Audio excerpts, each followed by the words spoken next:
എല്ലാവർക്കും നമസ്കാരം. ഇന്ന് നമ്മൾ ഈ ഒരു വീഡിയോയിലൂടെ സംസാരിക്കാൻ പോകുന്ന ഒരു വിഷയം ഫോർഗീവ്നെസ്, ക്ഷമിച്ചു കൊടുക്കുക എന്നുള്ള ഒരു വിഷയമാണ്. നമ്മളോടെല്ലാവരും നമുക്ക് എന്തെങ്കിലും ഒരു മാനസികമായ ഒരു ബുദ്ധിമുട്ട് വരുമ്പോൾ, അല്ലെങ്കിൽ എന്തെങ്കിലും ഒരു ക്ഷമിക്കാൻ പറ്റാത്ത പ്രശ്നങ്ങൾ വരുമ്പോൾ നമ്മൾ നമ്മുടെ ഏറ്റവും പ്രിയപ്പെട്ടവരുടെ അടുത്ത് പോയി അന്ന് നടന്ന കാര്യങ്ങളോ ഈ ഒരാളിങ്ങനെ ചെയ്തു എന്നുള്ള കാര്യങ്ങളോ ഒക്കെ പറയുമ്പോൾ അവരൊക്കെ നമ്മുടെ അടുത്ത് പറയുന്ന കാര്യമാണ്, നീ അത് ക്ഷമിച്ചു കൊടുത്തേക്ക്, അത് വിട്ടുകളാ, കഴിഞ്ഞ കാര്യമല്ലേ എന്ന് പറയും. നമ്മൾ ആ ഒരു പ്രത്യേക സിറ്റുവേഷനിൽ നമ്മളതിനെ ക്ഷമിക്കുകയും ചെയ്യും, ക്ഷമിച്ചു എന്ന് നമ്മൾ പറയുകയും ചെയ്യും. പക്ഷേ വീണ്ടും അതുപോലത്തെ ഒരു സിറ്റുവേഷൻ ഉണ്ടാകുമ്പോൾ, അല്ലെങ്കിൽ ഇതേപോലെ ഒരു പാറ്റേൺ നമ്മുടെ ലൈഫിലോട്ട് വീണ്ടും വരുമ്പോൾ, ഒരു പേഴ്സൺ ലൈഫിലോട്ട് വരുമ്പോൾ നമ്മൾ വീണ്ടും ഇതിനെ ഓവർ തിങ്ക് ചെയ്യാൻ തുടങ്ങും. അന്ന് അങ്ങനെ സംഭവിച്ചു, ഇയാൾ എൻ്റെ അടുത്ത് ഇങ്ങനെ ചെയ്തു എന്ന് പറഞ്ഞ് ചിന്തിക്കാൻ തുടങ്ങും. ഇതിൽ ഒരുപക്ഷെ നമ്മൾ പല കാര്യങ്ങളും ഡെയിലിയുള്ള കുറേ റൂട്ടീൻസൊക്കെ ചെയ്യുന്ന കൂട്ടത്തിലും കൂടെ ഈ ഒരു കാര്യമായിരിക്കും നമ്മൾ കണ്ടിന്യൂസ് ആയി ഓവർ തിങ്ക് ചെയ്യുന്നത്. ഇങ്ങനെയുള്ള ഒരുപാട് ആൾക്കാരെ നമുക്ക് കാണാൻ പറ്റും. അപ്പോൾ ഈ ഒരു തിങ്കിങ് പാറ്റേൺ അറിഞ്ഞോ അറിയാണ്ടോ നമ്മുടെ ശരീരത്തിൽ ആങ്സൈറ്റി കൂട്ടുകയും സ്ട്രെസ് ഹോർമോൺസിനെ കൂട്ടുകയും പിന്നീടത് പലതരത്തിലുള്ള അസുഖങ്ങളായി, അല്ലെങ്കിൽ ഉറക്കക്കുറവായി, ഒരു ഡിപ്രഷനായി, അല്ലെങ്കിൽ പലതരത്തിലുള്ള ഫിസിക്കലിയും കൂടി അതിനെ ബാധിക്കാനുള്ള ഒരു ചാൻസസ് ഉണ്ട്. ഈ ഒരു പാറ്റേണിനെ എങ്ങനെ ഈസിയായി ബ്രേക്ക് ചെയ്യാം എന്നുള്ളൊരു കാര്യത്തെയാണ് ഞാൻ നിങ്ങളോടിന്ന് പറയാൻ പോകുന്നത്. അപ്പോൾ ഇതിൽ 3 കാര്യങ്ങളാണ് മെയിനായി ഞാൻ പറയാൻ പോകുന്നത്. ആദ്യത്തെ കാര്യം ജേർണലിംഗ് ആണ്. നമ്മളെല്ലാവരും ചിലപ്പോൾ കുട്ടിക്കാലം തൊട്ടേ നമ്മൾ ഡയറി എഴുതുന്ന ആൾക്കാരുണ്ടാവും, അല്ലെങ്കിൽ വെറുതെ നോട്ട്ബുക്കിൽ കുത്തി കുറിക്കുന്ന ആൾക്കാരൊക്കെ ഉണ്ടാവും. ജേർണലിംഗ് നല്ല രീതിയിൽ ചെയ്താൽ ഈ പറയുന്ന ഒരു ഫോർഗീവ്നെസ്സിന് ഏറ്റവും നല്ലൊരു മെത്തേഡായിരിക്കും ഈ പറയുന്ന ജേർണലിംഗ്. അപ്പോൾ അതെങ്ങനെ ചെയ്യാം?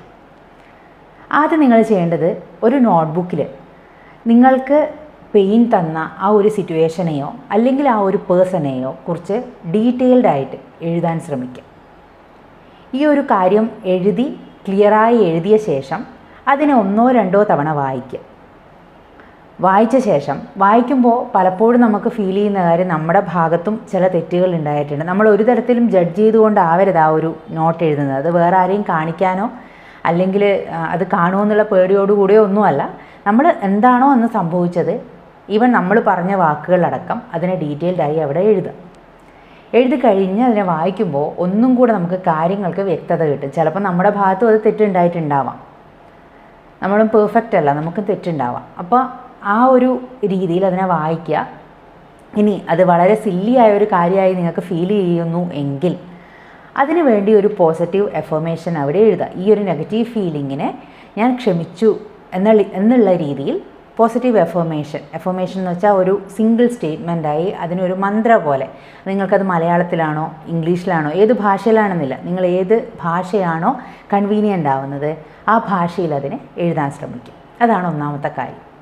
ഇനി രണ്ടാമത്തെ പോയിൻ്റാണ് പറയാൻ പോകുന്നത്. അപ്പോൾ ഈ ഒരു കാര്യത്തിലൂടെയും നിങ്ങൾക്ക് ആ ഒരു ഫോർഗീവ്നെസ് കൊടുക്കാൻ പറ്റിയില്ല, അല്ലെങ്കിൽ ആ ഒരു സബ്ജക്റ്റിനെ വിടാൻ പറ്റിയില്ല എന്നുണ്ടെങ്കിൽ, രണ്ടാമത്തെ കാര്യം നിങ്ങൾക്ക് പ്രാക്ടീസ് ചെയ്താവുന്ന ഏറ്റവും നല്ല മെത്തേഡാണ് ഹോപ്പോനോപോനോ മെത്തേഡ്. ഇതിൽ 4 സെൻറ്റൻസുകളാണ് വരുന്നത്. I am sorry, please forgive me, thank you, I love you. ഈ 4 വാക്കുകളാണ് ഇതിൽ വരുന്നത്. അപ്പോൾ ഇതിലെന്താ ചെയ്യേണ്ടത്? നിങ്ങളൊരു കാമായിട്ടുള്ള ഒരു പ്ലേസിലിരിക്കുക, ജസ്റ്റ് ഒരു ഡീപ്പ് ബ്രെത്ത് എടുക്കുക, 2, 3, 4 തവണ ഒന്ന് റിലാക്സ്ഡ് ആയിരിക്കുക. അതിനുശേഷം ഈ ഒരു പെയിൻ തന്ന സിറ്റുവേഷനെയോ അല്ലെങ്കിൽ ആ ഒരു പേഴ്സണെയോ നിങ്ങളുടെ മുന്നിലിരിക്കുന്നതായി ഒന്ന് വിഷ്വലൈസ് ചെയ്യാൻ ശ്രമിക്കുക, അല്ലെങ്കിൽ ആ ഒരു എനർജി അതിനെ ഒന്ന് വിഷ്വലൈസ് ചെയ്യുക. അതിനുശേഷം ഈ ഒരു 4 സെൻറ്റൻസുകളെ നിങ്ങൾ റിപ്പീറ്റഡായി ഒരു മന്ത്ര പോലെ പറയാൻ വേണ്ടി ശ്രമിക്കുക. എത്ര പ്രാവശ്യം എന്ന് ഞാൻ പറയുന്നില്ല, അതിനെ പറയാൻ ശ്രമിക്കുക. ഈ ഒരു കാര്യത്തിനെ കണ്ടിന്യൂസ് ആയി ചെയ്യാൻ ശ്രമിക്കുക. അതായത് ഒരു ദിവസം ചെയ്തതുകൊണ്ട് ഈ ഒരു പ്രശ്നം ഇല്ലാണ്ടാവുന്നല്ല പറയുന്നത്, കണ്ടിന്യൂസ് ആയി ഇതൊന്ന് പ്രാക്ടീസ് ചെയ്യാൻ വേണ്ടി ശ്രദ്ധിക്കുക. അപ്പോൾ രണ്ടാമത്തെ പോയിൻ്റായി. ഇനി മൂന്നാമത്തത് ഹോപ്പോനോപോനോയിൽ തന്നെ ഒന്നുകൂടെ നമുക്ക് ഡീറ്റെയിൽഡായി ചെയ്യാൻ പറ്റുന്ന കാര്യമാണ്. അപ്പോൾ ഈ ഒരു രണ്ടാമത്തെ കാര്യം ചെയ്ത് നിങ്ങൾ ഏകദേശം ഒന്ന് ഓക്കെ ആയി, ഇനി നിങ്ങൾക്ക് മൂന്നാമത്തെ ഒരു മെത്തേഡ് നിങ്ങൾക്ക് യൂസ് ചെയ്യാവുന്നത് ഈ ഹോപ്പനോപ്പോനോലെ ഓരോ വേർഡ്സിനെ എടുത്തുകൊണ്ട് അതിനെ ഡീറ്റെയിൽഡായി ഒന്നുകൂടെ നിങ്ങൾ വിഷ്വലൈസ് ചെയ്യലാണ്. അപ്പോൾ അതെങ്ങനെ ചെയ്യാമെന്ന് ഞാൻ പറയാം. നിങ്ങൾ ഇതുപോലെ കൂളായി ഇരിക്കുക, ബ്രത്ത് എടുക്കുക, ഡീപ്പ് ഇൻഹേലേഷൻ ആൻഡ് എക്സേലേഷൻ ചെയ്യുക. അതിനുശേഷം ഈ പറയുന്ന ഒന്ന് കണ്ണടച്ചുകൊണ്ട് ഈ ഒരു സിറ്റുവേഷനെയോ പേഴ്സണെയോ മനസ്സിൽ വിചാരിക്കുക. അതിനുശേഷം I am sorry, please forgive me എന്നതാണ് ആദ്യത്തെ 2 സെൻറ്റൻസ് അല്ലേ. അപ്പോൾ ഇതിൽ ആദ്യത്തെ ഈ 2 സെൻറ്റൻസിൽ I am sorry and please forgive me എന്ന് പറയുന്നതിന് നിങ്ങൾ ഒന്നുകൂടി ഡീറ്റെയിൽഡായി പറയേണ്ടത്, ഞാൻ അറിഞ്ഞോ അറിയാണ്ടോ എൻ്റെ ഭാഗത്തുനിന്ന് തെറ്റുകൾ ഉണ്ടായിട്ടുണ്ടാവാം, അതിന് ഞാൻ നിങ്ങളോട് സോറി ചോദിക്കുന്നു.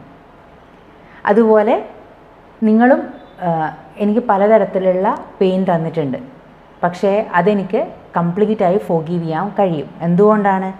കാരണം ഇതിലൂടെ ഞാൻ കുറേ പാഠങ്ങൾ പഠിച്ചിട്ടുണ്ട്. ഈ ഒരു ട്രോമയിലൂടെ, ഈ ഒരു ട്രിഗറിലൂടെ ഞാൻ പാഠങ്ങൾ പഠിച്ച് മുന്നോട്ട് വരികയാണ് ചെയ്തിട്ടുള്ളത്. എന്നെ ഹീൽ ചെയ്യാൻ ശ്രമിക്കുകയാണ് ചെയ്തുകൊണ്ടിരിക്കുന്നത്. അപ്പോൾ അതിന് ഞാൻ നിങ്ങളോട് നിങ്ങൾക്ക് കംപ്ലീറ്റായി ഫോർഗീവ്നെസ് തരുന്നു എന്ന് പറയും. ഇത് കഴിഞ്ഞ് 3rd സെൻറ്റൻസാണ് താങ്ക് യു. താങ്ക് യു കൊടുക്കേണ്ടത് ഇതുവരെ നിങ്ങൾ എനിക്ക് തന്നിട്ടുള്ള പെയിനോ ഓരോ ലെസൺസാണ് ഓരോ പേഴ്സണും നമ്മളെ ലൈഫിൽ തരുന്നത്. അപ്പോൾ അതുപോലൊരു ലെസണാണ് ഈ ഒരു സിറ്റുവേഷനോ അല്ലെങ്കിൽ ഈ ഒരു പേഴ്സണോ നമ്മളെ ലൈഫിൽ തന്നിട്ടുള്ളത്. അതിന് ഞാൻ നിങ്ങളോട് താങ്ക് യു പറയുകയാണ്, എൻ്റെ മനസ്സിൽ നിന്ന് താങ്ക് യു പറയുകയാണ് എന്ന് പറയും. അതിന് ശേഷം എന്താണ് ലാസ്റ്റ് സെൻറ്റൻസാണ് ഐ ലവ് യു. ഇതിനു മുന്നേ എന്ത് സംഭവിച്ചു എന്നോ ഇനി എന്ത് സംഭവിക്കുന്നോ ഒന്നും എനിക്കറിയില്ല, പക്ഷേ ഞാൻ നിങ്ങളെ അൺകണ്ടീഷണലി എനിക്ക് നിങ്ങളെ സ്നേഹിക്കാൻ കഴിയും എന്നുള്ള സെൻറ്റൻസ് ഇതുപോലെ ഒന്നുകൂടെ നിങ്ങളുടെ പ്രോബ്ലത്തെ ഇലാബറേറ്റ് ചെയ്തുകൊണ്ട് ഇങ്ങനെ പറയാൻ വേണ്ടി ശ്രമിക്കാം. അപ്പോൾ ഇതാണ് ഈ 3 മെത്തേഡ്. അതായത് നിങ്ങൾക്ക് ഫോർഗീവ്നെസ്, നിങ്ങൾക്കൊരാളോട് ഒരു സിറ്റുവേഷനോട് ക്ഷമിക്കാൻ ഏറ്റവും കൂടുതൽ ഇഫക്റ്റീവായി ചെയ്യാൻ പറ്റുന്ന 3 മെത്തേഡാണ് ഞാനിപ്പോൾ നിങ്ങൾക്ക് പറഞ്ഞു തന്നിട്ടുള്ളത്.